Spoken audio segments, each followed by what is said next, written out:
ये कल वाला पेपर एक बार देख लो यार, क्या क्या आंसर दिए हो इसका, रखे हो आंसर की इसका।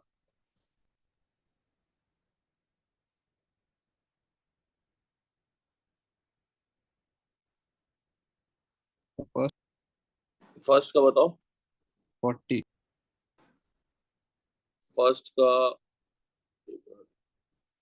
इंटीजर टाइप था पहले।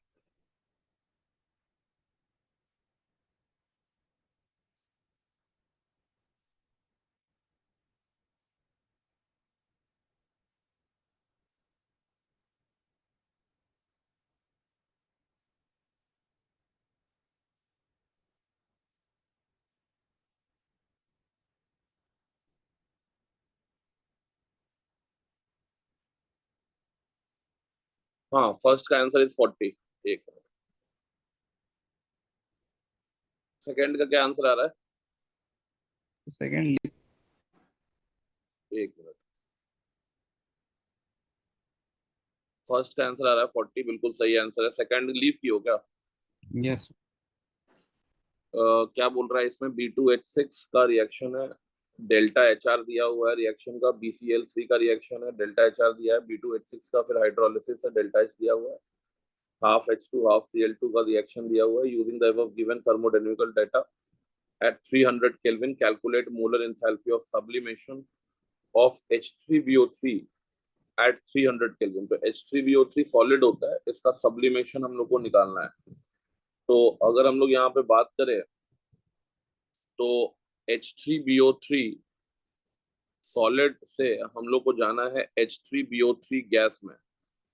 ठीक है, तो इसके लिए हम लोग को कुछ नहीं करना है, बस अरेंज कर लेना है। H3BO3 कहाँ प्रेजेंट है? थर्ड वाले रिएक्शन में प्रेजेंट है। अगर आप देख पा रहे हैं तो H3BO3 थर्ड वाले रिएक्शन में, लेकिन 2 मोल है, हमको 1 मोल चाहिए और इस रिएक्शन को रिवर्स करना पड़ेगा। तो -3/2 कर देते हैं। ठीक है, उसके बाद हमको चाहिए क्या नाम है, सेकेंड वाला रिएक्शन। तो सेकेंड वाला रिएक्शन जो है, वो सेकेंड वाला रिएक्शन में भी H3BO3 गैस है और वो प्रोडक्ट साइड में ही है। तो उसको तुम क्या करोगे? डायरेक्टली ऐड करोगे। तो अगर हम यहाँ पे इसको डायरेक्टली ऐड करें तो दिस इज H3BO3, सेकेंड वाले को डायरेक्टली ऐड कर दो। सेकेंड वाले को डायरेक्टली ऐड कर दोगे तो काम हो जाएगा। इसके बाद पहला वाला जो रिएक्शन है, इसमें हम लोग को अगर बात किया जाए तो जब तुम ये दोनों को ऐड कर रहे होगे तो पहला वाला रिएक्शन में तुम्हारा B2H6 है और 6Cl2 है। ठीक है, तो अगर मैं यहाँ पे देखूं तो BCl3 जो है, यहाँ पे BCl3 है और ये BCl3 को कैंसिल आउट करना है, तो 1/2 कर देना। 1/2 कर देना। इसके बाद हम लोग को क्या करना है कि जो HCl है वो भी, उसको भी मैनेज करना है हम लोग को। तो HCl को मैनेज करने के लिए हम लोग को लास्ट वाले इक्वेशन में क्या ऐड करना पड़ेगा? घुमा के इसको रिवर्स करना पड़ेगा, यानी -4 करना पड़ेगा और इसमें 6 ऐड कर देंगे, तो ये 6HCl और ये 6HCl कट जाएगा। समझ में आ रहा है बात? ठीक अब इसको बस कैलकुलेट करना है हम लोग को। तो डेल्टा एच आ गया इसका 3/2। तो इसका 3/2 करेंगे तो लगभग लगभग ये कितना आएगा? 257.4, 246.7, 246.7 आएगा। माइनस हो जाएगा तो प्लस हो जाएगा। 246.7, 246.7 माइनस, हाँ ठीक है, तो ये आ गया कैंसिल। 246.7 माइनस 112.5 और 1/2, तो 1/2 हो गया तुम्हारा -663 और ये हो गया 92.3 प्लस में और इंटू 6 कर देना। तो ये लगभग लगभग दो कितना आ रहा है इसका? 100 कैलकुलेट करके लगभग लगभग 25 आना चाहिए। आंसर 25 दिया हुआ है, इसका आंसर 25 दिया हुआ है।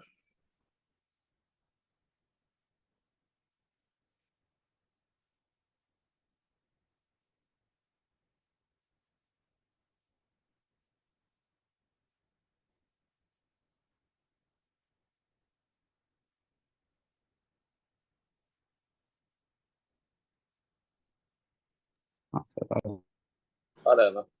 ठीक है, चलो आगे बढ़ते हैं। इसके बाद है हमारा क्वेश्चन नंबर 3। 3 तो बना लियोगे, क्या आंसर आ रहा है? 3। क्वेश्चन नंबर 3 का आंसर 3 आ रहा है। क्या बोल रहा है? When the following skeleton equation is balanced with smallest whole number stoichiometric coefficient of species involved, what is the sum of stoichiometric. तो ठीक है, इसको देखो, इसको बैलेंस करने के लिए ना, बैलेंस ही तो करना है हम लोगों को, हाइड्रोक्साइड आयन और ये, तो इसको बैलेंस करने के लिए तुमको जो तरीका मालूम है, आई डोंट नो कौन सा तरीका तुम करते हो, लेकिन इसमें सबसे अच्छा तरीका है कि एन फैक्टर निकाल लीजिए सबसे पहले। तो एन फैक्टर निकालोगे तो इसका एन फैक्टर कितना आ जाएगा? यहाँ पे ये तो किस स्टेट में है, आई थिंक x-2, उधर जाएगा तो 2-1 यानी +1 में आयोडीन है, और यहाँ -1 में है, तो इसका एन फैक्टर कितना हो जाएगा? 2। इसका एन फैक्टर कितना हो जाएगा? +7 से जाएगा +4, तो एन फैक्टर इसका कितना आ जाएगा? 3। क्रॉस मल्टीप्लाई कर लेना चाहिए इसके बाद, 3i माइनस 2MnO4 माइनस, और इसके बाद आ गया IO माइनस MnO2। ठीक है, एन फैक्टर तो तुम हम ही से पढ़ा है जी, तो तरीका कैसे गलती हो रहा है? 3 2। सर हम आईओ माइनस को IO3 माइनस ले लेते नहीं नहीं, आयो माइनस होगा ये, ठीक है। और इसके बाद क्या करते हैं? चार्ज बैलेंस करते हैं, OH माइनस है तो 5 हो गया, 3 यहाँ है तो यहाँ 2OH माइनस होगा। ठीक है, उसके बाद सब चीज अपने आप बैलेंस हो जाना चाहिए, आई थिंक। 4 2 8 है यहाँ पे ऑक्सीजन, यहाँ पे 4, 1 मिनट, ऑक्सीजन तो तुम यहाँ पे चार्ज तो बैलेंस कर दिए, 2 - 3 - तो 5 - यहाँ भी 5 किए, तो ऑक्सीजन क्यों नहीं बैलेंस हो रहा है? 4 2 6, बेसिक मीडियम बोला है ना, 2OH- तो गया यहाँ पे, और यहाँ अगर H2O करेंगे हम लोग, देखो तो ऑक्सीजन बैलेंस हो रहा है क्या? हो जा रहा है। हाइड्रोजन भी हो गया भाई। हाइड्रोजन भी अपने आप बैलेंस हो गया, तो जैसे ही चार्ज बैलेंस करोगे OH- लगा के, तो कुछ करने का जरूरत नहीं है। तो क्या क्या पूछा है? Some hydroxide ion and iodide ion, तो कितना आ जाएगा? 5 आ जाएगा ना जी, यस। तो ये 5 आ जाएगा। चलो ठीक है, क्वेश्चन नंबर 4 का आंसर बताओ। 9 9 आ रहा है, ठीक है। इसका आंसर 5 का आंसर बताओ। 4। 5 का 4 आ रहा है ना? 5 का आंसर क्या बोला? Number of dibasic oxo acid that contain bond between two identical atoms. कौन कौन सा आ रहा है इसमें? ये तो नहीं होगा, नहीं सर। ये नहीं होगा। इसके अलावा तुम्हारा, इसमें अगर हम लोग बात करें, तुम कौन कौन सा बोले हो उसमें? एक तो ये हो जाएगा Na2S4O6 वाला, इसका स्ट्रक्चर में तो हो जाएगा। एक तो ये हो जाएगा, H2N2 भी हो जाएगा। हाँ सर। ठीक है, और एक बताओ कौन सा होगा? आंसर इसका 3 दिया हुआ है, 3 ही होगा इसमें।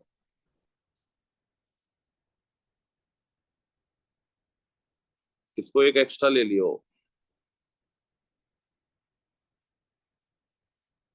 और दो तुम किसको 4 आंसर बोले हो ना, तो और दो किसको बोले हो?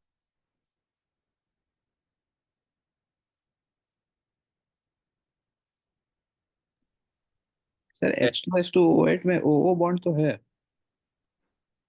H2H2O8, अच्छा, dibasic that contain bond between two identical atoms. हाँ, तो यहाँ तो है, सही बात है, तो ये वाला होगा, सॉरी, ये वाला होगा। इसमें तो पेरोक्साइड लिंकेज है प्रेजेंट। हाँ, मार्शल्स एसिड तो है, तो ये हो गया, एक ये हो जाएगा, एक ये हो जाएगा। H4P2O5 में POP बॉन्ड होता है ना, इसका स्ट्रक्चर अगर हाँ सर। देखोगे तो ये तो POP बॉन्ड होगा यहाँ पे। यहाँ OH हो गया, यहाँ H हो गया, यहाँ पे भी OH हो गया, ये H हो गया, ये हो गया तुम्हारा H4P2O5, तो ये तो नहीं होगा। ठीक है, H5P3O10 दिया है, H5P3O10 का दिया है ना, इसमें भी आई थिंक नहीं होगा। पीओ नहीं होगा, POP बॉन्ड ही है इसमें, ठीक है ना, तो ये भी नहीं होगा। ठीक है, इसके अलावा अगर हम लोग बात करें H4P2O8 में होगा क्या? हाँ सर। H4P2O8 में आई थिंक नहीं होना चाहिए।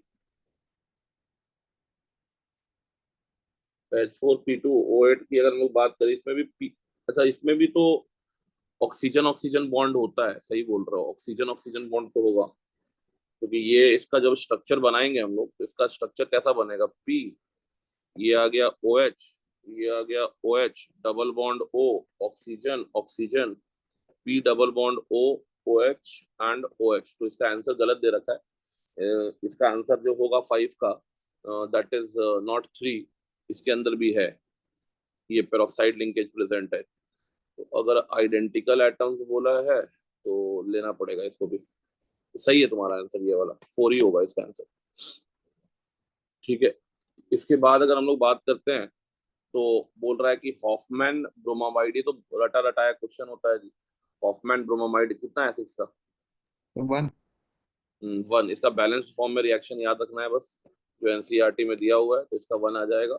7 का आंसर कितना आ रहा है? 6। हाँ, ये भी सही है तुम्हारा। 8 का आंसर कितना आ रहा है? 4। 8 का आंसर 4 आ रहा है। बोल रहा है कि 8 में कि इसको अगर हम NbSCCl4 के साथ ट्रीट कर रहे हैं तो monobrominated products, find the number of fractions obtained after fractional distillation of monobrominated products. तुम्हारा आंसर कितना है? 4। हाँ सर। 1 मिनट, इसका अगर हम लोग स्ट्रक्चर बना ले तो इसका स्ट्रक्चर में एक तो ब्रोमीन यहाँ जुड़ेगा, ठीक है, ये हो गया काइरल सेंटर। तो ये काइरल सेंटर हो गया, तो इसके पास 2 इनैंशोमर यहाँ पे एग्जिस्ट करेगा, 2 इनैंशोमर्स विल बी देयर। ठीक है, इसके बाद अगर हम लोग बात करते हैं कि एक और फॉर्म क्या आएगा, यहाँ पे और यहाँ पे Br जोड़ दिए तो ये काइरल सेंटर अभी भी हो गया, और ये एक नया काइरल सेंटर बन गया। ठीक है, तो 2 काइरल सेंटर बना, तो टोटल यहाँ पे 2 का पावर 2 यानी 4 इनैंशोमर्स आएगा, 4 आइसोमर्स आएगा। ठीक है, लेकिन तुम जब सेपरेट करने जाओगे ना इसको, तो सेपरेट करने जाओगे तो फ्रैक्शन बने। तो यहाँ से 2 फ्रैक्शन बन रहा है, ठीक है, और यहाँ से 1 फ्रैक्शन बन रहा है। तुम आंसर कितना दिए हो? 3। 4। चौथा कहाँ फ्रैक्शन है? तो रेडिकल को रेजोनेंस करवाएगा तो। तो रेडिकल को रेजोनेंस कराएंगे, ठीक है, तो रेडिकल को जब तुम रेजोनेंस कराओगे तो एक बार तो तुम्हारा रेजोनेंस यहाँ पे ये वाला रेडिकल बनेगा। ठीक है, तो ये वाला रेडिकल को जब रेजोनेंस कराओगे तो यहाँ पे आएगा डबल बॉन्ड, और यहाँ आ जाएगा फ्री रेडिकल। ठीक है, और यहाँ आ जाएगा तुम्हारा मिथाइल। तो यहाँ पे जब तुम जोड़ोगे, यहाँ पे जोड़ोगे तो ये आ गया तुम्हारा Br, और यहाँ पे ये आ गया, तो ये हो गया तुम्हारा 2 + 1 3, ये एक फ्रैक्शन मिला 4। ठीक है, लेकिन यहाँ पे भी तो रेडिकल रेजोनेंस करेगा ना जी। हाँ सर। तो यहाँ का भी रेडिकल अगर रेजोनेंस किया, ठीक है, तो इन दैट केस आपका यहाँ डबल बॉन्ड आया, ये फ्रैक्शन आया, तो ये वाला कंपाउंड जो आएगा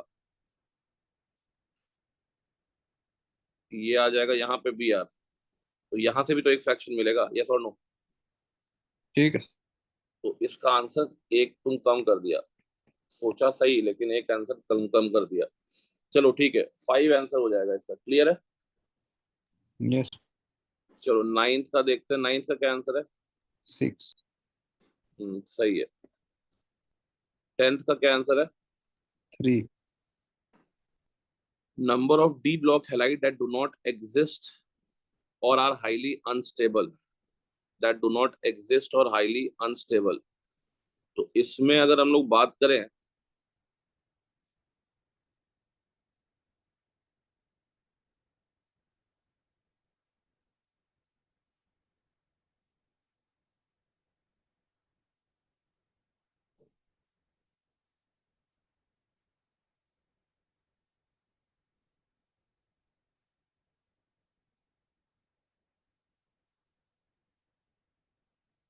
MnCl3 जो है, एक तो MnCl3 आएगा कि ये नहीं एग्जिस्ट करेगा, ठीक है, और इसके अलावा TiF2 भी एग्जिस्ट नहीं करेगा। MnI4 भी एग्जिस्ट नहीं करेगा, ठीक है। इसके अलावा NiCl2 भी जो है, NiCl2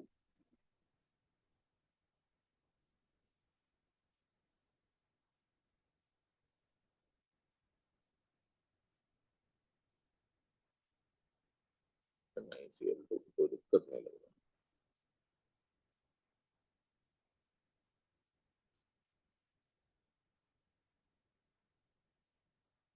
FeI3 तो ठीक है, लेकिन I- इसको रिड्यूस भी कर सकता है ना।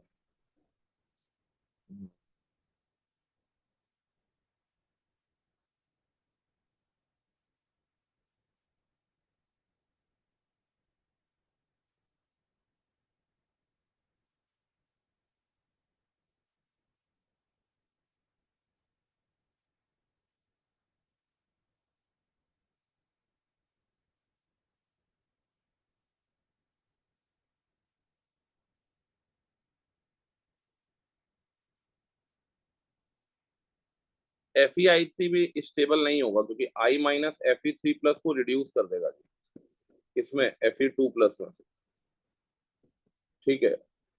ये भी अनस्टेबल होगा। इसके बाद अगर हम लोग बात करते हैं VI4 का,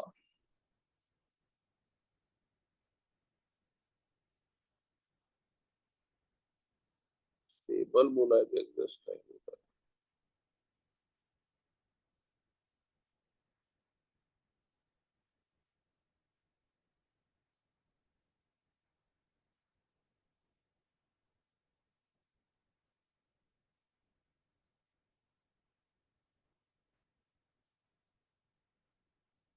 ये भी एग्जिस्ट, मतलब एग्जिस्ट तो करेगा बट हाईली अनस्टेबल होगा, ठीक है। ये भी एग्जिस्ट करेगा और हाईली अनस्टेबल होगा, ठीक है, क्योंकि VR का हाइयर ऑक्सीडेशन स्टेट में, याद करो डी ब्लॉक में एक पॉइंट एनसीईआरटी में लिखा हुआ है कि higher oxidation state of transition metals, ठीक है। अगर आपको स्टेबलाइज करना है तो स्टेबलाइज कौन करेगा इसको? It is stabilized by oxides and fluorides. ये लाइन पढ़े हो एनसीईआरटी में? हाँ तो इस हिसाब से वैनेडियम का हाइयर ऑक्सीडेशन स्टेट V4+ को I- जो है स्टेबलाइज नहीं कर सकता है, इसलिए ये भी एग्जिस्ट नहीं करेगा। सेम हमको लगता है कि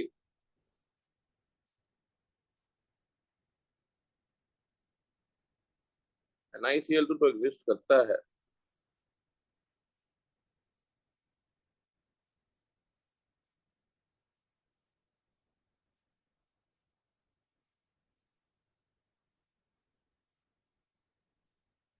CrBr3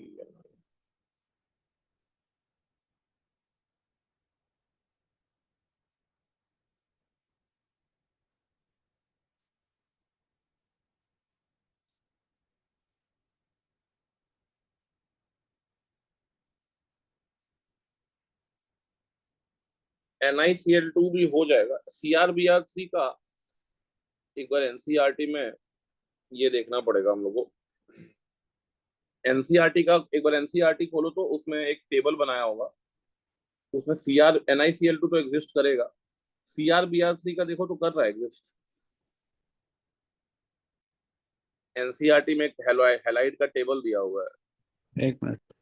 उसको देखो तो उसमें स्टेबिलिटी डू नॉट एग्जिस्ट, अच्छा डू नॉट एग्जिस्ट और हाईली अनस्टेबल,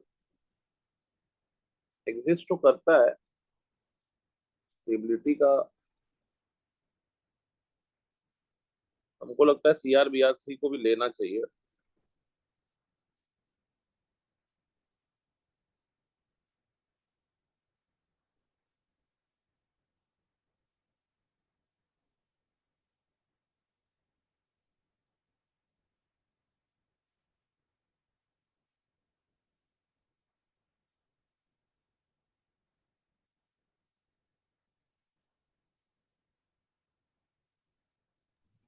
CrF3 दिया। CrF3, खाली CrF3 दिया है ना? हाँ सर। CrBr3 ने ना दिया है? नहीं। हाँ, तो ये वाला भी नहीं करेगा, ये अनस्टेबल ही मानो इसको। तो ये बोले एनसीईआरटी का डेटा के हिसाब से ये चारों और दो 6, तो ये अच्छा क्वेश्चन है, फंसाने वाला क्वेश्चन है, एडवांस में भी पूछ सकता है, ध्यान में रखना। तो बाकी का कैसे डिसाइड किया? टीआई, इसका तो ऐसे डिसाइड कर लिए, MnCl3 भी एनसीईआरटी में देखो, Mn3+ जो है उसका एनसीईआरटी टेबल से ही डिसाइड कर रहा है। FeI3 तो हो गया, Vi4 भी हो गया, MnI4 का, Mn+4 का जो कंपाउंड होता है I- इसको भी क्या करेगा, रिड्यूस करेगा किसमें, Mn2+ में। तो आई वाला में तो दिक्कत नहीं हुआ, दिक्कत बस इसमें हुआ कि जो तुम्हारा टीआई है, TiF2, टीआई जनरली हमको लगता है कि TiF4 जो होता है वो ज्यादा स्टेबल है, तो वही चार्ट TiF2 के नहीं, बेस। टीआई TiF2 नहीं है स्टेबल।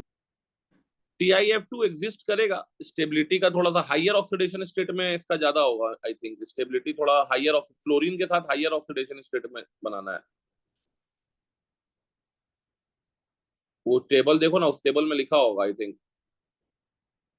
हाँ, क्लोरीन से आयोडीन लिखा। हाँ हाँ, क्लोरीन से आयोडीन लिखा है। तो +2 में जितना भी लोअर ऑक्सीडेशन होता है ना, लोअर में क्लोरीन ब्रोमीन आयोडीन दिख जाएगा, लेकिन हाइयर में जो है ना, हाइयर में आयोडाइड नहीं दिखेगा।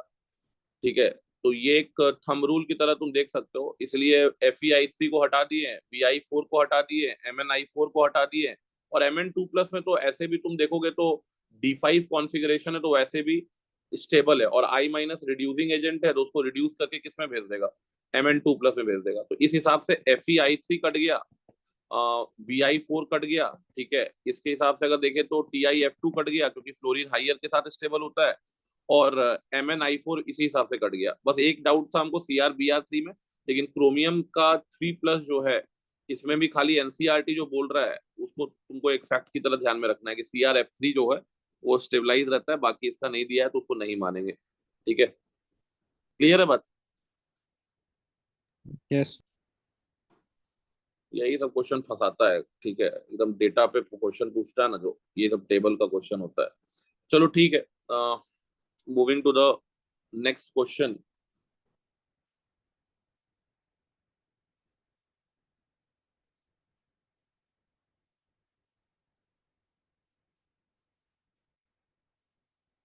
एक मिनट।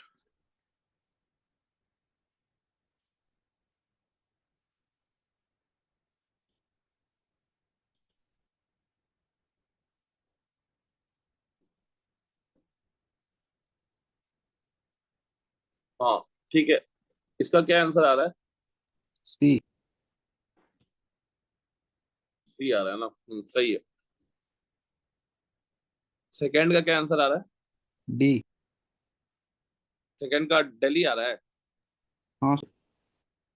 दिल्ली लेकिन दिया नहीं हुआ है, सेकंड का भी सी दिया हुआ है, क्या गलती की हो इसमें?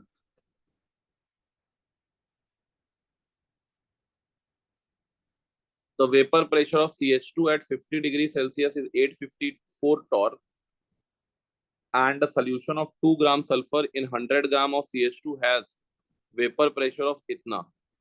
If the formula of the sulfur molecule is Sn, then calculate the value of N.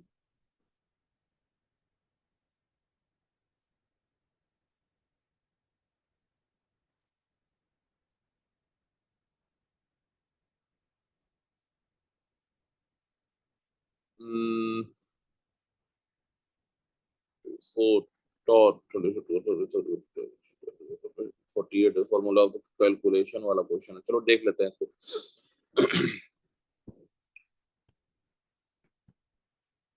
देखो पी नॉट सॉल्वेंट जो है, -PS/P0 लिखते हैं हम लोग क्या, W सॉल्यूट लिख दो, into molecular weight solvent divided by molecular weight solute into weight of solvent. ठीक है, फॉर वेरी डाइल्यूट सोल्यूशन के लिए हम ये लिख सकते हैं, फॉर वेरी डाइल्यूट सोल्यूशन। तो यहाँ पे आ जाएगा ये 854 -848.9/854 इज इक्वल टू, वेट हो गया 2 इंटू CH2 हो गया 32, 32 64 12 76, और ये आ गया मॉलिक्यूलर वेट ऑफ सोल्यूट, तो मॉलिक्यूलर वेट को m मान लेते हैं और ये आ गया सॉल्वेंट, ठीक है, that is 100, rate of the solvent is 100 ग्राम, ठीक है। तो यहाँ से आपको निकालना पड़ेगा कैलकुलेट करके m, यहाँ से यही तो तुम भी किए होगे, m यहाँ से कितना निकल रहा यही किया तो। है, n का वैल्यू तुम्हारा कितना है, 6 आ रहा है। 6। किया तो तुम भी यही है, 152/100 इंटू 854, और ये आ गया 749, 5.1 आ जाएगा। तो लगभग लगभग ये कट गया 1.5, 0.3, 0.3 इंटू 854, तो ये लगभग लगभग 25 के आसपास, 255, 254 के आसपास आएगा ये, 254, 255 के आसपास आएगा ये। तो एस एन जब निकालोगे तो एस एन का मतलब है 32n, तो 32n को इक्वेट करोगे 254.5 से, तो n का वैल्यू जो आएगा ये 7.95 आ रहा है, तो नियरेस्ट इंटीजर पकड़ेंगे तो 8 आएगा इसका आंसर, तो इसका आंसर आएगा सी। कुछ कैलकुलेशन लगता है एरर कर दियो।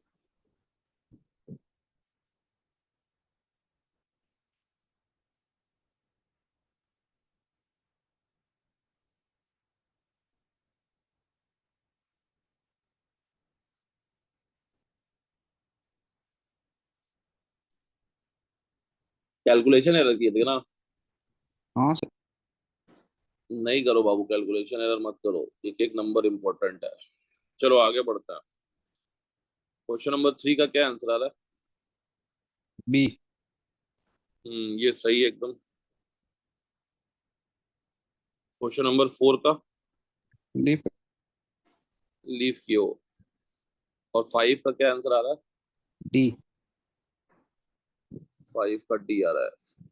4 क्यों लीव की? In concentration cell the same reactants are present, ठीक है, पता है हम लोग को ये चीज, but at different concentrations calculate the EMF vessel containing इतना in one compartment and one more in the other compartment is used in both। concentration cells का कॉन्सेप्ट क्लियर नहीं है क्या जी? नहीं सर, वो बहुत सारा सेल पढ़ के दिमाग खराब हो गया। नहीं है कॉन्सेप्ट क्लियर, पढ़ा देंगे तो एक दिन। कॉन्सेंट्रेशन सेल में जो ईएमएफ जनरेट होता है ना, वो डिफरेंस इन कॉन्सेंट्रेशन की वजह से होता है, ठीक है। कैथोड और एनोड के कॉन्सेंट्रेशन डिफरेंस की वजह से आपका वो होता है। तो अगर आप देखें तो एक कंपार्टमेंट में इसका 0.04 दिया हुआ है और एक कंपार्टमेंट में इसका 1 मोलर दिया हुआ है, ठीक है। और कंसंट्रेशन सेल का ई नॉट सेल क्या होता है? 0 होता है, क्योंकि रिडक्ट ई नॉट ऑक्सीडेशन और ई नॉट रिडक्शन क्या है, सेम है। यस। तो ईएमएफ निकालने तुमको बोला है सेल का, तो ईएमएफ हो जाएगा -0.06/3 कर दो, और लॉग, तुमको एक दिन हमको इलेक्ट्रोकेमिस्ट्री पढ़ाना पड़ेगा, इलेक्ट्रोकेमिस्ट्री का बहुत बेसिक क्वेश्चन तुम गलती कर रहे हो। 0.02 इंटू लॉग, ये आ जाएगा तुम्हारा कितना, अगर यहाँ पे ये CR3 सेल रिएक्शन क्या होगा, CR से CR3+ जा रहा है, तो ये CR3+ एनोड पे होगा तो 0.04, और ये वाला CR3+ कैथोड पे होगा तो प्लस CR3+, और ये CR में जा रहा होगा तो इसका कॉन्सेंट्रेशन 1 हो जाएगा, ठीक है। तो ये आपका आ जाएगा -0.02, और log 4 इंटू 10⁻⁻², log 4/100, तो ऊपर आ गया। हाँ ठीक है, ये आएगा -0.028 वोल्ट के आसपास, ठीक है। तो आंसर आ जाएगा ए। इलेक्ट्रोकेमिस्ट्री देखना है तुम्हारा। 5 का बताओ तो क्या आंसर है? डी। 5 का आंसर बॉम्बे की दिल्ली? बॉम्बे। हाँ बॉम्बे आया, ठीक है। सही है। 6 का क्या आंसर है? बी। 6 का आंसर बी है। ये भी सही है। 7 का आंसर क्या है? ए। ये भी सही है। 8 का आंसर क्या है? सी। ये भी सही है। 9 का आंसर क्या है? बी। ये भी सही है। 10 का? बी। ये भी सही है। इसके बाद 11 पे आते हैं। 11 का क्या है? बी। इनकरेक्ट ऑर्डर पूछा है। Property of the following. Basic nature सही है।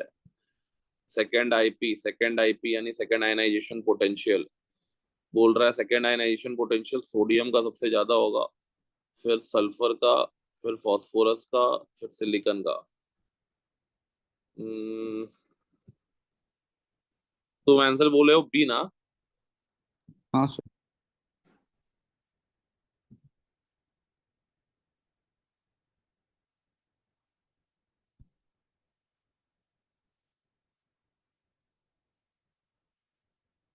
ये तो गलत हो गया, इनकरेक्ट है। ये भी इनकरेक्ट है।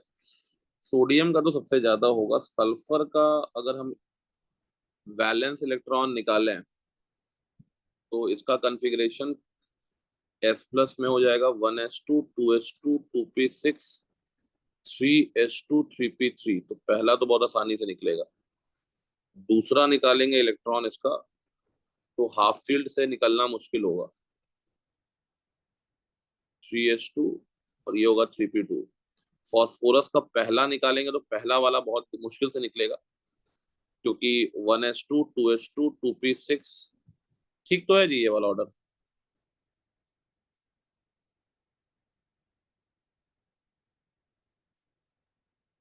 क्योंकि फॉस्फोरस का पहला जब तुम निकाल दी तो पहला निकालने में ही दिक्कत है उसका। दूसरा तो 3p2 से निकाल रहे हो। समझ रहे हो बात? हाँ। तो फॉस्फोरस का सेकेंड आयनाइजेशन पोटेंशियल सल्फर से कम होगा और सिलिकॉन से ज्यादा होगा। तो ये करेक्ट है ये दोनों। इसका आंसर सी हो जाएगा।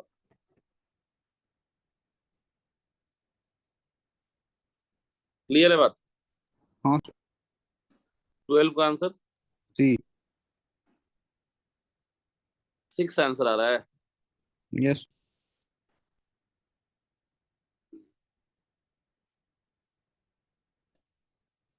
ये कोऑर्डिनेशन आइसोमर शो करेगा ये बताओ?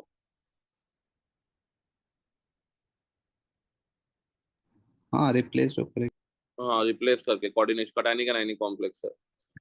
तुम बोल रहे हो इसका 6 आंसर होगा। एक बात बताओ, ये है इस फॉर्म में 2+ और PtCl4 पे भी है 2- का चार्ज। पहला तुम रिप्लेसमेंट जब करोगे तो 3NH3 और 1Cl लिखोगे। यहाँ लिखोगे 3Cl एंड 1NH3। ठीक है। उसके बाद तुम करोगे 2NH3 2Cl2, यहाँ करोगे 2Cl2NH3। ये नहीं लेंगे क्योंकि चार्ज तो जीरो हो गया ना यार। ये तो एक अलग कॉम्प्लेक्स ही हो गया। बोलो।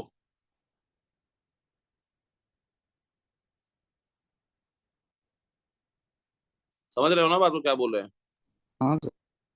उसके बाद 1NH3 3Cl2 है। और यहाँ पे आ जाएगा 3Cl, मतलब यहाँ आ जाएगा 3NH3 1Cl। तो यहाँ पे अब चार्ज 1- का होगा, यहाँ चार्ज अब 1+ का होगा, और एक बार तीनों रिप्लेस होगा। आंसर तो यहाँ पे ए आना चाहिए। एक बार यहाँ 4Cl हो जाएगा और यहाँ 4NH3 हो जाएगा। तो एक ये हो गया, दूसरा ये हो गया, तीसरा ये हो गया, चौथा ये हो गया। इसका आंसर ए आ गया। थोड़ा सा मिसिंग है। क्लियर है बात? यस। चलो, 13 का आंसर बताओ। डी। सही है ये। 14 का? बी। 15 का? ए।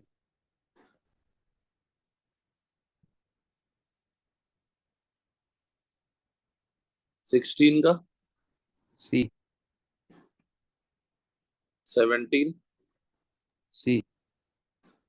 17C। क्या बोला है इसमें?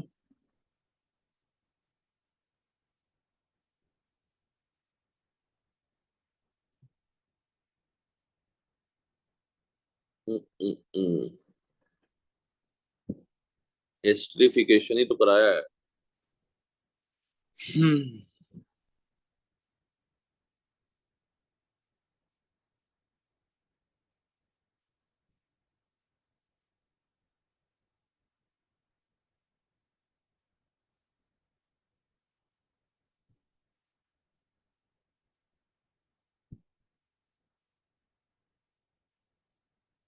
बी आंसर होगा इसका जी।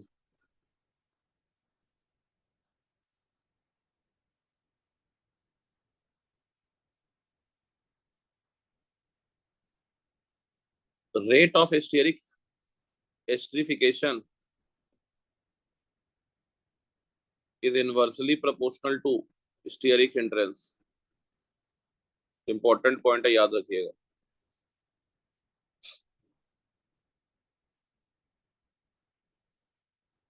ठीक।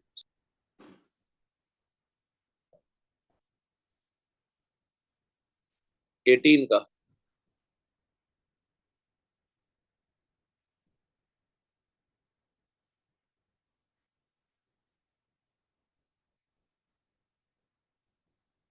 एटीन का कितना रहा बाबू? सर ए। ए। सही है। 19 बी। दिल्ली। हाँ हाँ एस्पिरिन आंसर होगा, ठीक है।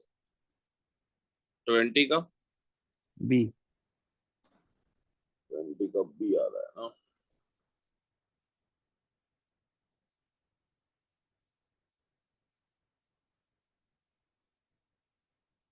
सही है। हो गया, इतना ही क्वेश्चन था ना जी। ये वाला स्लाइड खत्म हो गया, चलो ठीक है। एडवांस वाला। हाँ एडवांस वाला बाकी है। एडवांस वाला ना थोड़ा सा स्टार्ट करते हैं 15 मिनट में, थोड़ा ब्रेकफास्ट कर लेते हैं, ठीक है। ठीक है। 15 मिनट में स्टार्ट करता हूँ, उसको भी अभी डिस्कस करेंगे।